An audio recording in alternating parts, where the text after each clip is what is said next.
안녕하세요.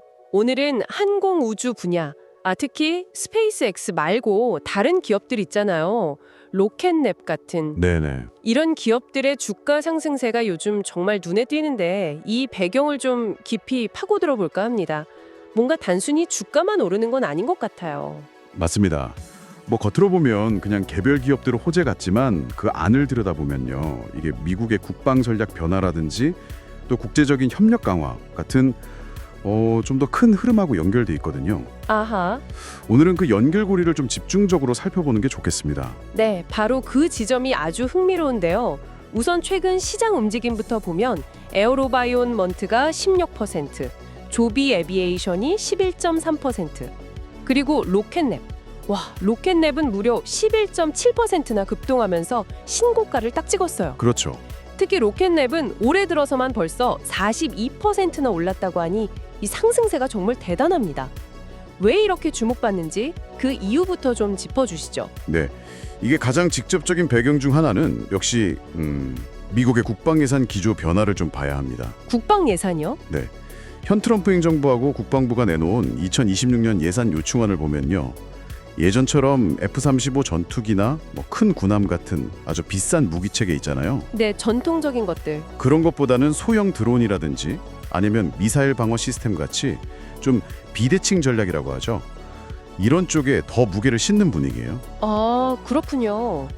그럼 예를 들어 그 에어로바이온망트 주가 상승은 그런 변화랑 직접 연결된다고 볼 수 있겠네요. 정확합니다. 에어로바이언먼트가 만드는 그 스위치블레이드 드론 있잖아요. 네, 우크라이나에서 많이 쓰였다고 들었어요. 맞아요.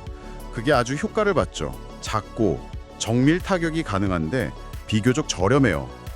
이런 무기들이 바로 지금 국방 우선순위 변화의 핵심 수혜 대상이 되는 겁니다. 그러니까 비용 효율적인 첨단 기술, 여기에 대한 수요가 확 커지고 있다는 신호죠. 조비 에비에이션의 경우는 어떤가요?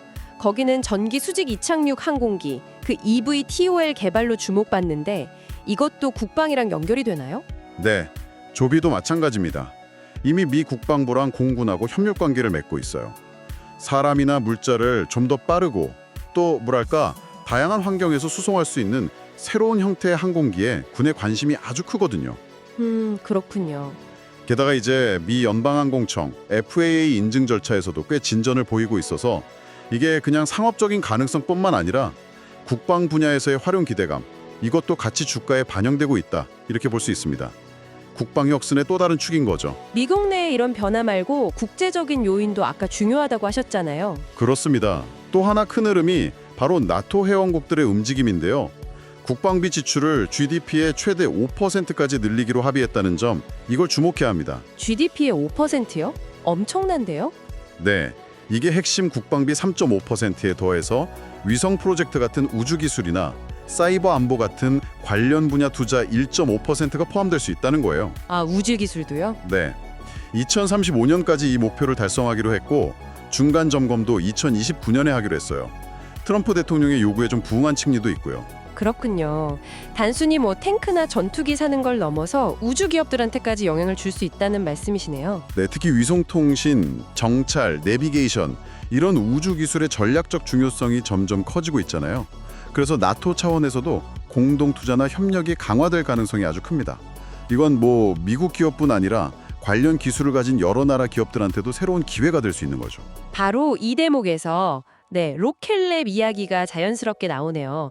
스페이스X의 정말 강력한 경쟁자로 떠오르고 있는데 최근에 유럽에서 아주 큰 계약을 따냈다고요? 맞습니다. 유럽 우주국 ESA라고 하죠. 유럽의 우주 개발을 총괄하는 기관인데 네. 여기서 차세대 유럽 위성 내비게이션 시스템 이걸 구축하는 데 필요한 첫 위성 2개를 발사하는 파트너로 로켓랩을 딱 선정한 겁니다. 와, 2025년 12월 이후에 로켓랩의 일렉트론 로켓으로 쏘아 올릴 예정이에요. 이게 정말 중요한 소식 같은데요. 단순히 로켓 발사 서비스 제공하는 걸 넘어서 유럽의 핵심 인프라 구축에 미국 기업인 로켓랩이 참여한다는 거잖아요. 바로 그 점이 핵심입니다.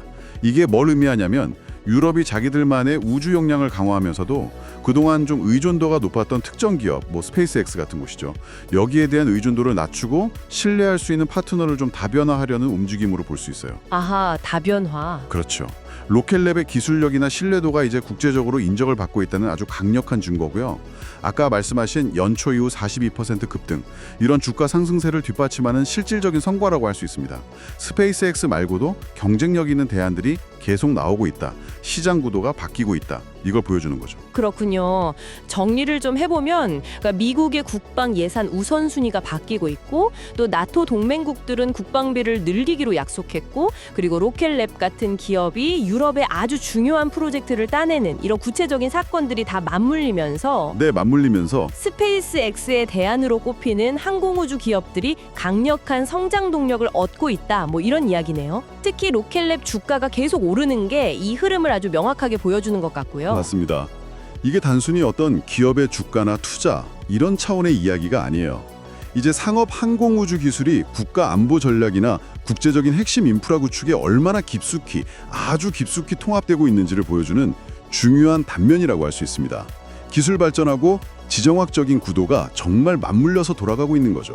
네, 오늘 분석 정말 흥미로웠습니다.